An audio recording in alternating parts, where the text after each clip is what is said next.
but now each night we'll be afraid because we don't know what will happen in the night.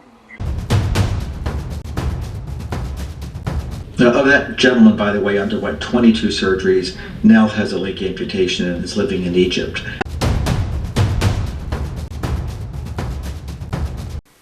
Hello, my name is Stanley Heller. Welcome to the Struggle Video News. Several times in the past few years, we've talked with or about a man in Gaza City named Anas Arafat. I interviewed him in early December, and here are parts of our conversation. I'll be speaking to Anas Arafat, who is in Gaza City with his family. Arafat leads Plant the Land in Gaza, which at present is giving water, clothing, and other items to children in Gaza City. Good evening. Good evening, Stan. So something alarming happened yesterday in your apartment. Can you tell us what happened? The night, the quadcopter gunfire in the bedroom, and it's a very dangerous situation because this type of aircraft is very dangerous, and they targeted us and make that situation for me, for my wife and children very hard, and we are not able to sleep in the night because we be afraid so much. But the good things that no one injured, but now each night we'll be afraid because we don't know what will happen in the night. Situation is very dangerous until now. No one should say or talk about the ceasefire because no ceasefire. The Israel army still bombed Gaza and target anyone they want. Well, let me go back to last night. So did you see the quadcopter? Did you see the drone? Sure. It's like a drone, and they shot, and we not hear the sound of the drone. You couldn't hear the drone. How many bullets did they shoot? One bullets. Now, did this happen only to you? Only to you? Did other neighbors have were they shot also? Or it was happen in the street. They shot someone, and a drone moved after they shot, and they also killed some people in the same way. Okay, so the drone shot near inside the bedroom, and after that it leave. Yeah. So I don't know why they did it, and I think they want to kill anyone, try to help Palestine, the Gazans, and help the people in Gaza. So, what is it that the Israelis don't like about what you're doing? Want Gaza to not have any assistance. Until now, they are closed the border and not allowed to many trucks to come to Gaza. So they didn't need the people in Gaza to have a good situation or good life. They just need the people in Gaza to dying because the lack of food or lack of the warmth and like that. So they didn't need the people in Gaza to have the rest or to have a good situation like people around the world. Most of families now live in the tents, and most of them are freezing right now. We are suffer because the lack of medicine, and many people suffering because the lack of medicine right now. And I understand for medicine, you still have no insulin. Is that right? Yeah, not have insulin, and maybe now you can hear the gunfire from the tank. Wow. I thought there was a ceasefire. No ceasefire. They just say it to media, and in the ground, no ceasefire. They can shoot and kill anyone they want. Now, I think the last time we talked, you were in Gaza, but then Gaza City, and then you left with your family. Where did you go? Yeah, last time I left in the south to the south, and also the situation in the south not good. I stay in the tent. The situation was too hard for me, for my wife, for my children. Everything was very dangerous and hard. And if Israel will kill or will say that we should leave to south, I will not leave. I will stay in the Gaza City and North Gaza. So when did you come back to Gaza City? I not remember the date exactly, but after, when they said the ceasefire start, after like 2 or 3 days of it. Mm-hmm. One of the things you said was you wanted to get the bodies of your mother and father and other family members that were buried under the rubble. You were trying to get them out to give them a burial. Were you able to do that? No, I'm not able to do anything for them until now. No equipment and no bulldozer can help me to reach to my family, and really that's make me very sadness because I'm not able to do anything for my family. I'm so sorry. I saw on your Facebook post you were giving out lots of clothing to children and teenagers. That looks like it's going well. Yeah, we still raise the money to help everyone in Gaza, especially the children. You need to know also that half of these children are orphan during this war from Israel. We help them because really they are suffering, but finally we are able to make them happy, and I will try to do more to help more of them. And soon, oh my God, now we hear the bomb. Yeah, I heard that. Also soon we will provide food packages to some families in Gaza, and you see in the media all tents flooded and many homes flooded, and really that's make the situation too hard for families in Gaza. You know, on your Facebook page, I saw there was a tent in the rain, and then the water just threw the whole tent over. Was that near you, or was that somewhere else? No, it is not near me. It is in another neighborhood.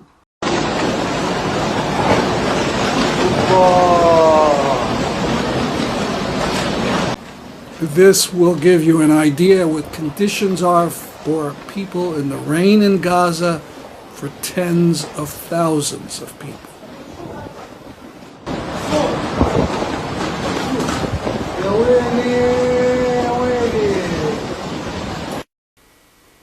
Tents are pretty useless in all this. What they need are what are called caravans, little prefabs like small mobile homes. There are hundreds and hundreds of them in Egypt ready to be sent to Gaza, but the Israeli genociders won't allow the tents in. Much more about Anas Arafat on the site of peace.org. And to lift our spirits, Britain's most famous actor, Benedict Cumberbatch, reads from Mahmoud Darwish. On this land, there are reasons to live. The return of April, the smell of bread at early dawn, the thoughts of women about their men, the writings of Aeschylus, the beginning of love, moss clinging to a stone, mothers balancing on the notes of a flute, and the fear of the conquerors from memory. On this land, there are reasons to live. The endings of September. A woman leaving her 40s behind with the blushed ripeness of an apricot. A moment of sun dancing in a prison cell. A cloud that becomes a flock of wild creatures. The cries of people to those who ascend their death. And the fear of the tyrants from songs. On this land, there are reasons to live. This land, the Lady of Lands, the motherland of beginnings, the motherland of all ends. She was known as Palestine. She forevermore will be known as Palestine. My land, my lady, you are a reason to live. From the event held in Connecticut on December 13th for abducted Dr. Abu Safiya, we'll hear from Dr. Mark Perlmutter. He was on medical missions in Gaza in 2024 and again this year. I don't often give trigger warnings, but much of what the Israelis do to Palestinians will be related in the next 10 minutes in terrible detail. To increase the depth of the criminality, the heinous nature of the abductions, I want to speak about not just doctors, but other healthcare workers and children, because I think one has to understand that the abductions and the destruction of the healthcare system is so widespread and so encompassing that just focus on people who share my degree would not serve the purpose. The main purpose is to solicit, of course, the release of this fine doctor that the world knows about, but to not turn a blind eye to what may be actually more heinous crimes that I'll share with you. Adds a breadth of exposure to what the government of Israel is doing that I think that everybody needs to be aware of. The first example I have is a nurse. Nurses function in Palestine very much like a nurse practitioner or a physician's assistant does in our country. Highly skilled, highly trained. Indeed, this fellow closed all the incisions for an orthopedic surgical team so they can go on and start the next surgery in the next room. The very, very, very, very talented person. He was actually closing an incision on a fractured femur when an IDF soldier burst operating room, ordered everybody to leave the room, even though there was a person still under anesthesia with an open wound. This provider refused to do so. And in refusing to do so, he was shot in his knee, almost at point-blank range, sending the top of his tibia bone and his femur bone across the room. I don't know what happened to the person on the table. They could not have had a good outcome. There was nobody left to close his wound. They packed it with dressings. They operated on the nurse. And the next day, when he was recovering in the intensive care unit, the Israeli soldiers came in and abducted him and took him to an Israeli prison, where he spent 45 days. During that 45 days, he had zero wound care. He had his handcuffs going in opposite directions, so he couldn't touch any body part. He was blindfolded. He was in a quiet room. No food, no solid food. Sometimes every day, but mostly every other day, he had a juice pack. On the 45th day, with intermittent beatings, he was set free. He was dragged to the border, dumped at the border, and then crawled 2 kilometers to a road where he fainted, and somebody picked him up and brought him to the European Gaza hospital, where he was in a coma for 45 additional days before I met him. He had bed sores on the back of his head and the back of his ears, something I've never seen in my life, or even heard of. He had maggots everywhere. When they drug him, got him to the hospital, they saw that as a going away present. An Israeli soldier, which he eventually told me was a female Israeli soldier, threw her rifle butt into his right eye, exploding it. And so he crawled for those 2 kilometers, leaving a trail of maggots from his leg and from the fluid from his eye dripping down his face. This is the example of how they treated an innocent person only because they were providing advanced level medical care to a human being. Now, obviously, he wasn't Hamas. He was interrogated, but if he was generally thought to be Hamas, they would have never let him go, or kept him for the second day. The next example of that gentleman, by the way, underwent 22 surgeries, now has a leg amputation and is living in Egypt. He hasn't seen his family since October 7th. Doesn't know if his wife and children are alive, no way to communicate with them, and is asking me how he can kill himself. The next doctor is a pediatric surgeon, abducted from the operating room, kept prisoner for 11 months. While he was kept prisoner, they knew he wasn't Hamas. They were telling him, tell us where Hamas is hiding in the hospital. This is at the Al-Aqsa Martyrs Hospital. He refused to tell them where they were because his comment was, I don't know. I've never seen anybody that I could identify as a Hamas operative. I'm a childhood surgeon. And children aren't fighters.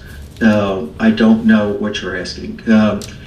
During his torture, they crushed every fingertip in his hand with a hammer to get him to talk. They sexually molested him. They put pork blood-soaked zucchini up his rectum. Female soldiers did that to him in an effort to get him to talk. The physical torture, the psychological torture, the sexual harassment violates every tenet of every treaty that Israel signed since they signed the Geneva Convention in 1950. The specific attacking of healthcare workers was the reason why the Geneva Convention actually was written first in the late 1860s, was specifically to protect healthcare workers and hospitals. And Israel has violated that on a daily basis. And indeed, I was in the hospital when it was bombed, killing one of my dear friends, almost killing one of my dear friends, and killing an innocent kid. This doctor was shown pictures of his wife from the street with a geotag outside of his house and with a time date from the day before saying, we will bring your wife and gang rape her in front of you if you don't tell us the truth. They showed him pictures of his kid's bedroom window saying that we're going to put a drone through your window and incinerate your children if you don't tell us where Hamas operatives are. Every time he asked to speak to a lawyer, he was beaten. Every time he spoke to his lawyer, he was beaten 3 times harder and 3 times longer. They eventually set him free because he was not a Hamas operative, but they tortured him psychologically and physically, psychologically worse than physically. Again, violating every ethic that their holy book, my holy book, describes. The third case is an example of the most heinous treatment of abducted human beings that there could possibly be. Even orders of magnitude worse than the two examples I gave you. I took testimony from the people who live in the buildings immediately touching the property of the Al-Aqsa Martyrs Hospital. When Israel was in control of the hospital, there are blacked out windows where they, in the rubble of the buildings that surrounded it, just collapsed rubble where they still lived and hid during the day. And there was no lights at nighttime because they wouldn't give their locations away. They watched at nighttime a bulldozer with his front headlights lit push two living children, one wearing a green shirt and one wearing a red shirt, with their hands tied behind their back, into a mass grave, which I walked through. The mass grave is not is a real thing. I walked in it.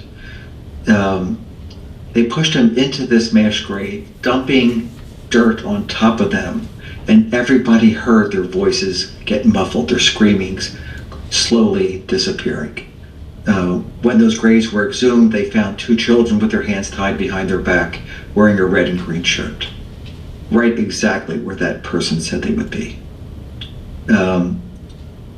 I've spoken to dozens of surgeons who were abducted from the operating room, all in prison for at least upwards to a year, all being tortured, and the purpose being just to destroy the healthcare system within their ability. Another healthcare worker, because his wife was a dentist who worked for the UN, the head orthopedic surgeon at another hospital, was told to go to the Mawasi and live in a tent built for 20, 50 people were living in it, where different families lived together, only because his wife was a dentist. And they knew that by sending him there, that they would eliminate the ability to care for orthopedics at this hospital completely. When he left, that left me and only students to do work at this hospital. They know exactly what's going on. They have everybody's telephone number, and in fact, they communicate them with text. They said, if you don't leave in 15 minutes, you will die. See his full talk on our YouTube channel, The Struggle Video News. With the atrocity on Bondi Beach in Australia, an atrocity against Jews, many are rushing to use the horror for political gain, especially Netanyahu. For days, we didn't hear anything about who was behind the massacre or what was the motive. Today, we hear that ISIS flags were found in the car of one of the killers.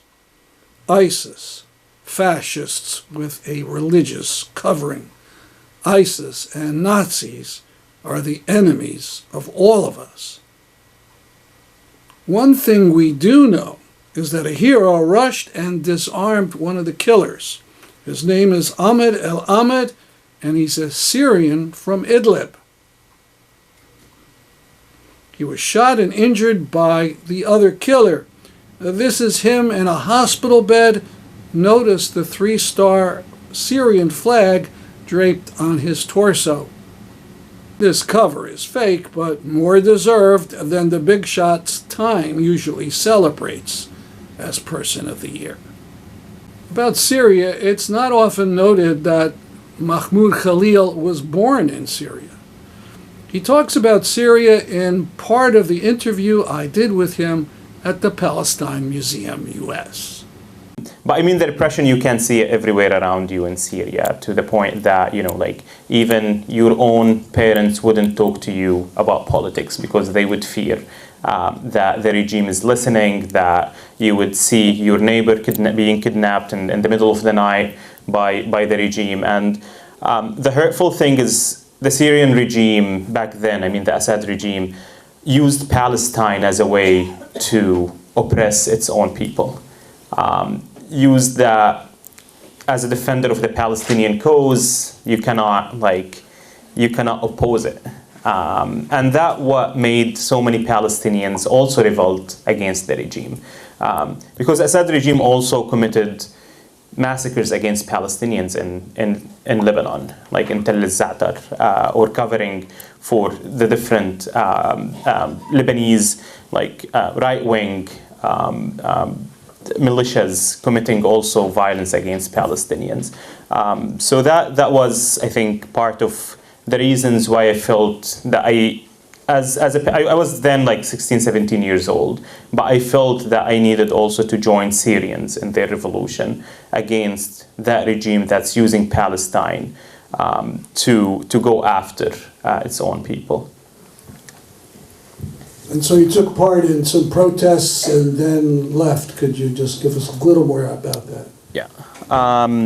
So back then, in 2011, Palestinian refugee camps became sort of refugee centers for Syrians.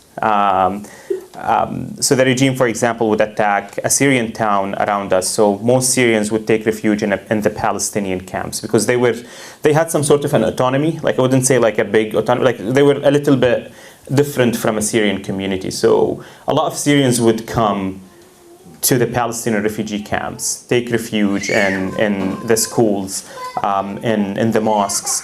And that when I started volunteering in these shelters, helping out Syrian displaced persons, and then from there organizing, just political events, until in 2013, two of the people I was organizing with, they were kidnapped off the street. So the next day I had to flee to Lebanon, just fearing that I'm next on the list. That's our program for today. I'm Stanley Heller for the Struggle Video News.